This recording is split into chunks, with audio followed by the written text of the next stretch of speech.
Hey everyone, welcome back to another episode of the Book More Show. Super excited today for two reasons. One, it's the first video recording that we're going to do, so check out the show notes to see our lovely faces. And two, and more importantly, because I get a chance to speak to one of our great authors. I've had a chance to speak to Jonathon before, but this is going to be super exciting, kind of 2 year later check-in to see how we are. So Jonathon, welcome to the show. Thanks. Yeah, thanks for having me. So for people who, I'll link the previous episode in the show notes here, but for people who haven't heard our conversation before, do you want to give the quick Jonathon Schultheiss backstory? Yeah, sure. So real quick, my core focus is I sell corporate 401k plans, right? So we work with larger companies to help them build better 401k plans, but also we try to educate their employees, and we feel that most Americans struggle with personal finances. And so one of the books that you guys helped me with is really geared towards personal finance. It's one of those things. I think that my background is in IT for financial services, so it's a sector that I've always been interested in and had some if not at the client-facing level, then at the systems level. And from a personal perspective, it's never been something that's that daunting. Also, never been something I've been that successful at doing what I know I should do, but that's a separate story. But it's not daunting. But so many people do find it daunting. And it's very strange that for something that's so important, so many people just get confused by the terminology or just get shut down by it. Is that something that you find dealing with? Absolutely. And it's funny because most people are intimidated by finances. And a lot of the intimidation is mindset. And there's an amazing book. And matter of fact, I implement this in our process. And the book is called Psycho-Cybernetics. And have you heard of this book? It's amazing. I think my dad read it in the 80s, and I've got a copy on my shelf here. It's an older book. Version. Maxwell Maltz. I can't remember the name, but you're right, Maxwell. So, but he was a plastic surgeon, and he started realizing that as he changed people's face, it changed their lives. And what he realizes, it was their perspective of themselves. Right. And it goes deep, and and I relate this back to finances. And so people go, well, I was bad at math in school, therefore I'm bad at numbers, therefore I'm bad at finances, therefore I'm not going to work real hard in my finances, right? So they become intimidated, but it has nothing to do with finances. It goes all the way back to the intimidation of numbers, right? And so in my practice, what we try to do is we say, how can we break down those barriers and take the intimidation out of it and change it? And so also in Psycho-Cybernetics, he says, you got to have a mindset shift, right? And we try to create what we call a new identity, right? Because, a lot of times people, are looking for, that new identity. And it's funny because when we do this, we have a process that we call become a 401k superhero to your future self. Right. And now people aren't thinking I'm bad at numbers. They're thinking I want to be a 401k superhero. And we've got t-shirts and silly things like that. And so we're always talking about how do you become a 401k superhero? And then I start educating them about the concepts of my book, all around the premise of this is how you become a 401k superhero. And now people are like, hey, I want to be that. So now they're identifying themselves as what they want to become versus I'm bad at numbers. So that's this interesting bridge into the book itself. Which came first? Was it the superhero kind of framework, or did the book come first and then the framework come out of that? Totally the book. And what's interesting about that is, and it's funny because if you think about the market that we serve, it's really kind of heavy, that blue collar market. And I can remember sitting in a meeting with the chief financial officer of a company. I'm like, hey, I got a book to help educate your employees. And he goes, that's great, Jonathan, but our people probably aren't going to read a book. And I thought, fair enough. So I actually took the book and I created it into an audio book, right? And then it was like, okay, but are they really going to read an audio book? And I thought, okay, but there again, fair enough. And I was like, well, how can I get them to take action? I'm a student of marketing, and I love a lot of the stuff from Russell Brunson. And Russell Brunson says in his book, what's the man, I can't even think of which book it was, but he started talking about in history, every movement has three things in common, right?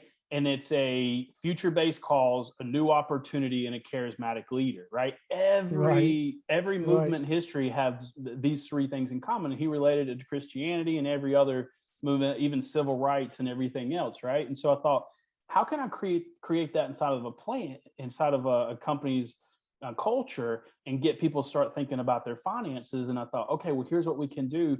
That the future-based causes, how can you identify as something in the future? And we came up with become a 401k superhero to your future self. Right. And so now people are going, it's not that I'm bad at finances, it's that I want to become a 401k superhero. And when we do giveaways, we give away t-shirts. You'd be surprised what people will do for a silly t-shirt. Right. And so now these people are getting excited about it. And you see it starting to create the movement. And then I say, hey, I also have this book, and I talk a little bit about the book, but then I'm never pushing the book. I'm just teaching the concepts from the book. So really at the high level, the book gives me the credibility to the company. It says, this is the guy that wrote the book. It's funny. There was a client that I competed for, or a prospect I competed for, and I lost the business. I didn't win the business. Somebody else won it. And just recently, it's probably 3 years later, I'm meeting with one of the decision makers who called me and was like, hey, Jonathan, I got some financial stuff. Can you meet with me? And I'd love for you to talk to my son. And I was like, sure. Right. We get on the phone, and she introduces me as, this is Jonathan. He wrote a book, and he's been on TV, and he's done this and this and this and this. You need to listen to what he says. And I'm going, wow, that was probably 3 or 4 years ago when I pitched that. But in her mind, it was like she remembered all those things. And it was all because I had a book. That's the seed that's sown. Yeah. It's the seed that's sown. It gives someone a hook in order to associate you with an outcome further down the track. I really like what you were saying about the movement element of people's mind shifts in the be a 401k superhero to your future self, because it really does separate out the current baggage that people might have about their current situation or their past into a journey that they can see themselves in the future. Yes. And that piece, relating themselves to their future self, having that connection, understanding that they're going to get there, and they can, from wherever they are, move to this place in the future. Such a great way of kind of giving people an opportunity to break from that pattern. Absolutely. Well, that's the thing, is like, hey, why do you need to learn how to improve your credit score? Why do you need to learn how to create a budget? It's because you want to become a 401k superhero in the future, right? Yeah. You may not be there today, but here's the path to get there. Yeah. So we talked about the book coming first, and then the other assets and the bigger model coming downstream to kind of fulfill a need and make it more accessible to people, which is a really interesting way of doing it. Oftentimes we'll talk to people who have got a lot of assets already, and then they want to add the book into it rather than the other way around. I talk to people a lot about frameworks. So we've got the book blueprint scorecard that really helps people conceptualize how to create the book. And that was the framework first and then additional assets afterwards. So similar to the way that you did it. The outline for the book itself, though, the chapters, knowing which elements were important, is that something that came from your existing work and you had a very clear idea of what should go in the book? Or was that something that kind of came out as part of the outlining process and the refinement of the book itself? I think so. Basically, in my book, I have a 7-step process and a formula. And I came up with the formula before the book. So it's like I had this formula and we talked about it, and I kind of had the process. And there again, that actually came from clients challenging me, saying, hey, Jonathan, how can you just teach our employees just basic financial literacy stuff? So we kind of created a curriculum. And then I created a formula to go with that curriculum. And then I was like, man, I got to turn this into a book. And so we kind of turned it into a book with you guys' help. But we basically just listed out the formula in the process. And then as we went through you guys' process of the interview and things like that, it's like, gosh, I can't remember the lady's name, but she like totally pulled a lot of that stuff Right. out, and then it became each of the chapters of the book. And that's just recorded a podcast that is going up either today or tomorrow with Betsy, where we were talking about another framework that we use called the 5x5 framework. If you don't know what to write about, then do this. And it's basically asking the 5 questions that you're commonly asked, the 5 questions that they should ask, 5 action steps. No, I totally get that. And that would have been very valuable if I didn't already have clients asking me these questions and saying, Right. hey, what can you do? And then we literally did some education around it. And I was looking for another idea. And this is funny because you guys have actually, I actually have 3 books. You guys have helped me with my last 2 books. But, you know, after my first book, I was looking for, you know, another book idea. And I was like, man, I think I got something here. And that's when I came to you guys, and you really helped me put that together. And the thought that you've got all of this knowledge there already. So for you, you'd gone that one step further and had the framework and the formula and the syllabus almost. But I think for anyone who's in the situation, knowing that a book is a valuable tool for them at various stages of their business, if you've been in business for any time already, you know what people are asking. It's just, I think you're undervaluing that information. Oh, totally. So for you, if you're looking at the, what's the best way of saying this? If you're looking at the total complexity of what you do, the level at which the book sits, is that relatively basic? Is that like the 101 introduction, and then what you actually do is more complicated? Definitely.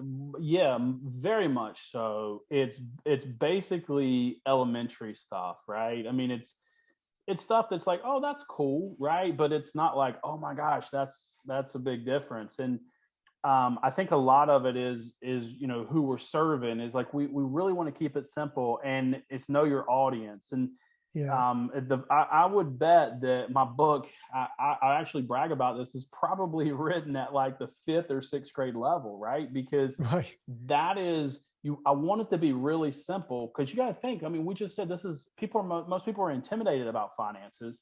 How can I not intimidate them? And if you start, you know, going deep in these, I mean, you start really intimidating and losing a lot of people. So I say it's very basic. And here's the funny thing, as a financial advisor, I mean, I have individual clients, and some of my individual clients are giving my book away to other people. And these will be individual clients that'll have a couple $1 million invested with me. They probably don't need my book, but they're the ones that are reading it and giving it to their kids and these kinds of things. And they see value in it because it is written at such a simple level. I think we talk a lot about, it was a bit of a leading question, because the point I keep banging on to people about is that people are often overestimating what they think people need or what they think needs to be in a book, and underestimating that introductory level conversation. They try to overcomplicate it, which I completely get.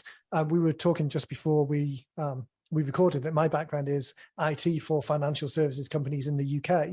So although I wasn't on the customer facing side, the day-to-day job, we did do financial education courses. So this is again in the UK. The Money Advice Service was a government service aimed at increasing financial literacy. And then people from our organization would go out and give presentations to various workplaces around London. This is when I was in London. And the level at which they were pitched at, because I enjoyed the subject and I'd always worked in that industry, I just naturally liked it, I'd sometimes get a little bit carried away and go into a little bit too much detail. But very quickly you could see when the blinkers come down, because people feel, exactly as you say, people feel intimidated. And even if you're in an industry where they don't necessarily feel intimidated in quite the same way, I think financial services is somewhat unique in that respect, that people get very intimidated by it.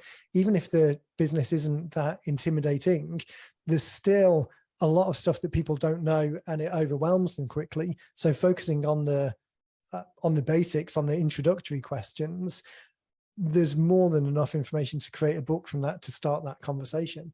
Absolutely. And then the second point that you were saying about the level at which it's written, the idea for us is very much creating something that is accessible and starts to build a rapport, because the product is in the relationship and the conversation. The product isn't the book itself. So 100%. absolutely writing it in a way that starts that conversation, that sets you up for a good relationship down the track. Oh, that's absolutely the way I use the book. Is it's more about credibility than anything else, right? Right. I would guess, and it sounds crazy, I would guess out of all the books that I've given away or sold or anything else, I would say I'd be surprised if 5% of them were read. Right? But it's not Exactly. about the book. It's about, wow, this is the guy who wrote the book. Yeah. Yeah. You know, and that to me is where the value is, and that's where the money is in the credibility, more than in trying to sell the book and people reading it. Because even if people read it, they're only going to skim it. Yeah. Because they want the outcome. They're not buying the book they're not getting the book to be entertained like a novel off the shelf. Right. They're buying it for the answer. I always often think I can look around here at the bookshelves in the office. I've got books that I've got every intention of reading, or past me had every intention of reading, but current me has got better things to do. But if I could pay the same amount or 10 times the amount just to get the answer that the book is promising, then that's what I'm really looking for. It's not, again, the book's not the product, it's the outcome. Exactly. So talking about that, then one of the ways that you're using the books is pretty unique in that your actual the people who engage you, I guess, are the employers, but to some respect the customers are the employees, which is pretty unique. So you were saying that the employers are often using the book with the employees as a way of increasing the financial awareness of their workforce. So I actually had a client that bought 200 copies of my book and had me come and speak at their company's national conference. And so, Nice. I came and they gave away books, and I got up in front of the group and I kind of taught a high level overview of the concepts of the book. And so, I mean, you think about that, and that's incredibly powerful. Right. And, often what will happen is as we do these group meetings, some of the folks that are the employees, they'll have outside business, right? They may have another financial advisor they work with or something else. And my whole business is built on providing value, right? If I can provide enough value to you, and I'm providing more value to you than your current financial advisor is providing, it's only going to be a matter of time until you say, hey, Jonathan, can you just handle this for me? Right. And so, we look at that as kind of the ancillary business that we get from our regular job, right? And so if we do our job really good and we have something that shows us as the expert and we're providing value to these people, then, it's just a natural fit that they're going to want us to handle other business that they have. And that's been super successful for us. And you were talking about the referrals before as well, of people giving the books to other people. Yeah. I mean, the fact that this exists as an asset, as a very easy way for people to share an understanding of a concept that then leads to a conversation that then leads to business. It's a fascinating way of leading with the giving hand and adding that value up front in order for something to happen down the line. Well, not only that, but you also think about the client retention rate, right? Because I was sitting in a meeting and I had a chief financial officer. I was talking about my book, and she said, Jonathan, I just want you to know that I went on to Amazon, because you guys put it on Amazon for me. So right. I went on to Amazon and I bought 2 copies of your book. And she said, I left you your first Amazon review. She's like, I bought them for my children. Right. And you think about that, right? So, I mean, if somebody else comes in behind me, do you think she's going to change their advisor, or is she going to go with the guy who wrote the book that she gave to her children? Yeah. The client retention is a huge value. That has the example we were saying again in the podcast that just came out. We were using that similar example of saying the relationship that's built with the book as the beginning piece goes on for a long amount of time that you can't really, you don't know how long the relationship goes on for, no, or how deep it goes. And all of that relationship that's being built outside of individual one-on-one conversations, that's being built by the book effectively. You're right, when the person decides that the time is right for them to do something, are they going to go with you, or are they going to chance it on Google and start looking around for reviews? The relationship's already been established. Now it's just coming to fruition. The model that you've got around the superhero, the 401k superhero, you were talking about having t-shirts and hats and doing the events. How much of the business is now based on this superhero model? Is that just one channel that you've got, or is pretty much everything based on this that's supported by the books and the videos and the work? You know, it's funny because the book led to the 401k superhero, and it's a big part of it too, because I teach the concepts. And so we were just in a presentation the other day for a new client, and I walked them through, I call it the evolution, right? I was like, hey, I was challenged by a client, and therefore I created this curriculum, and then I turned the curriculum into a book. And then I tell that same story, how I was challenged, nobody's going to read the book. And so I put it in an audio book, and then they're following me. And then I go, then I learned this concept, and how do you have people have an identity shift? And then I talk about, this is how we do it. And I introduce the 401k superhero. So they understand the premise under the 401k superhero is the curriculum from the book. Right. Yeah. It's like, how do we teach these things in a non-intimidating way that people want to be a part of it? We create what we talked about a minute ago, creating a movement.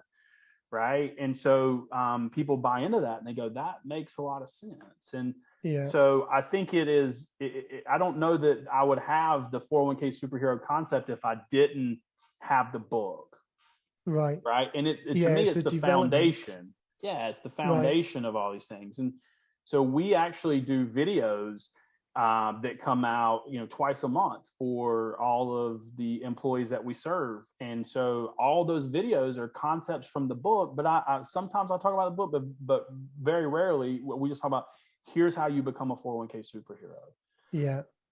So that has an amplifying element in the sense that it all builds on the other pieces. So there's a book, if they read the book, there's concepts in there. There's the audio book, if they listen to it, the same concepts are there. There's the individual videos on the onboarding, same concepts are there. The regular information that you're sharing, the events that you do, this kind of amplification of the messages to really help people take those small steps forward towards becoming that superhero. The fact that it all builds on itself. And I think that's something that anyone can do. The idea of building a framework that you can then hang multiple things off, multiple communication points off, it's not, again, some people might get intimidated by the idea that they need this fully fleshed out funnel and it needs to all be complete and robust. But the idea of laying the track as you go, that is really the key. I imagine absolutely. Absolutely. I had no idea, where it would go. It's just you start doing it. And it's funny, I think before I ever had a book, I was like, the end result is I got a book, right? Oh my gosh, I got this book. It's going to be amazing.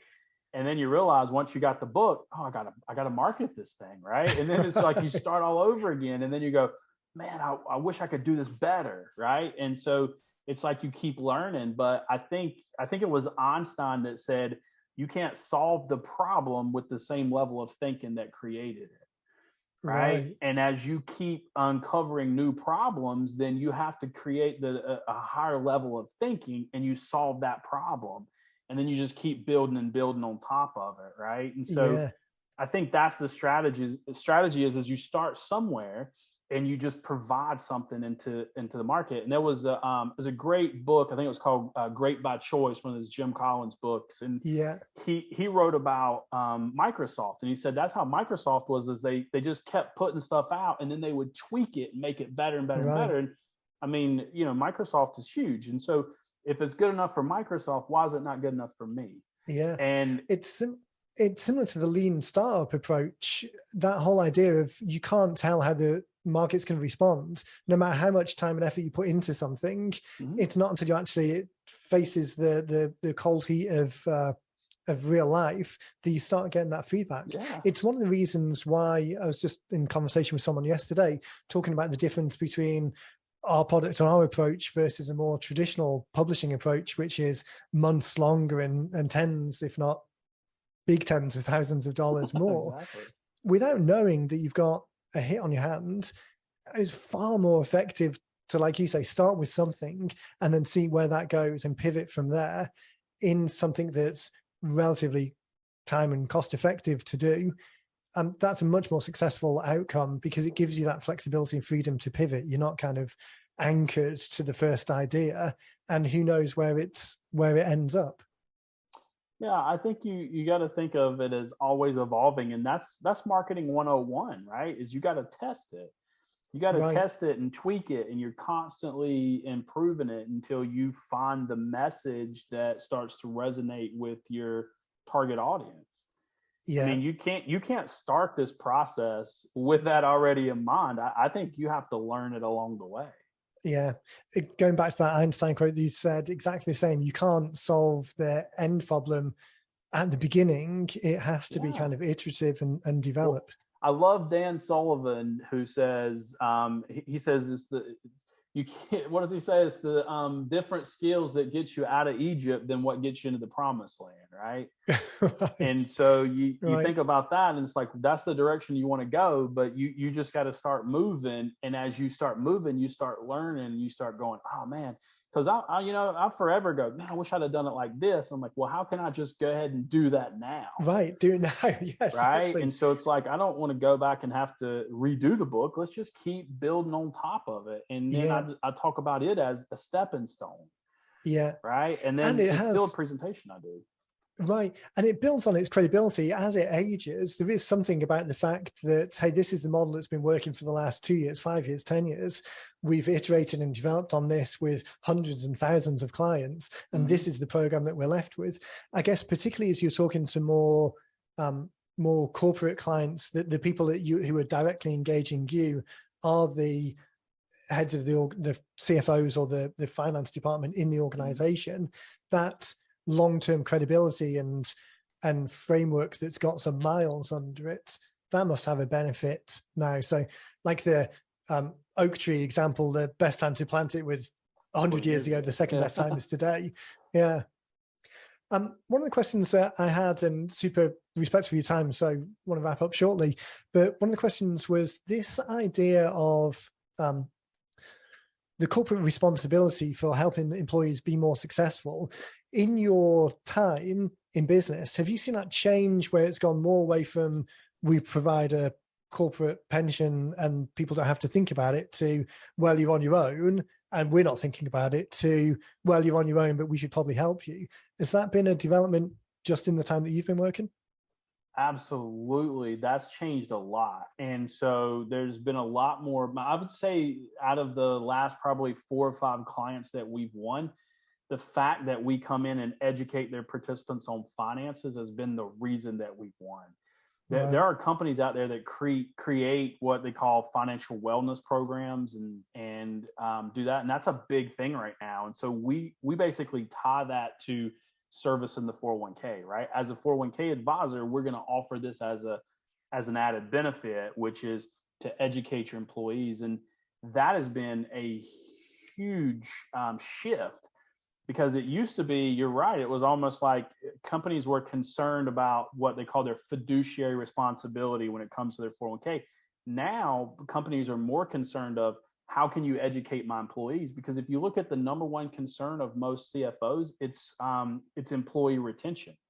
Right. And how do you retain an employee? Because we just went through what we call the Great Resignation, right? Yeah. And so all these other companies are saying, hey, here's a $2,000 sign-in bonus and 50 cents more an hour. And you and I know that 50 cents more an hour is not going to make a big difference in somebody's financial outcome. So if we can educate them and they become better with their finances, they're less likely to leave their job for a small sign-in bonus and a small pay increase. Right. And so we started they're in it for that. the long term with the employees and employees are in it for the long term. Well, so we start talking about the ROI of that, right? So why hire us as financial advisors? Because if we can educate your participants on financial literacy, then you can increase your retention rate. Right. And we even go deep into the numbers where I did the math in my area in the Carolinas that for every 1% of turnover that a company has, it costs them something like $180,000 for every 1%. It's And crazy, isn't it? you start equating that and go, if you hire me and I can increase your retention by 1, 2, 3%, it's way more than the cost of me. And here's the thing, I probably am the same cost as the guy you have now. So what if I can come in, it doesn't cost you anything more to have me, but yet I can increase your retention. Here's how I do it. And then I lay out my curriculum and concept, and that's kind of what's winning us business. Yeah. And going back to your point on pivoting and developing the program as you go along, I'm sure that that's developed in response to the more recent changes in what the customers require. So having all of these assets that are there and not thinking that you have to go back and change each individual one, but just change the overall approach and build on it. The campaigns. Yeah. Right. Yeah. Such a fantastic, I love these conversations, because circling back with people after they're using the books, and this conversation, even when we spoke last time, which probably, oh God, I mean, that must be a couple of years ago now. Time goes fast. But this level of the way that you were using all of the assets around the model wasn't the same then, certainly wasn't the same when we were writing in the first place. So to come back and be able to see how it's developed into something that's a real kind of differentiator. Well, we should talk 2 years from now. Who knows what it'll be? Exactly. Although next time, if you come on next time, it needs to be in the cape and the superhero outfit. I'll wear it. That's right. I'll wear my 401k superhero shirt next time. Fantastic. Well, thanks again for your time, Jonathan. I mean, it's really great to be able to share these stories. Absolutely. Yeah, I'm really excited to see people to listen to this and get inspired to either use their own books in a different way, or if they're on the fence and haven't done it yet, to really pull the trigger and lay that seed. Absolutely. Hey, if any of you guys do just want to go check out my website, I've got a couple of things. I mean, you can download a free copy of my book, and even the audio version is there, but it's thefocusedbook.com. They can go over there and get a download free copy. And then I also have the website where you can go and see all my 401k superhero stuff, and it is becomeafourhk-superhero.com. So feel free. I don't spam you if you get a free copy of my book or anything like that. It's really, to me, it's not a list building thing, because we kind of talked about my strategy. But yeah, it's a free resources out there. Anybody can go check it out if they're on the fence of writing their own book.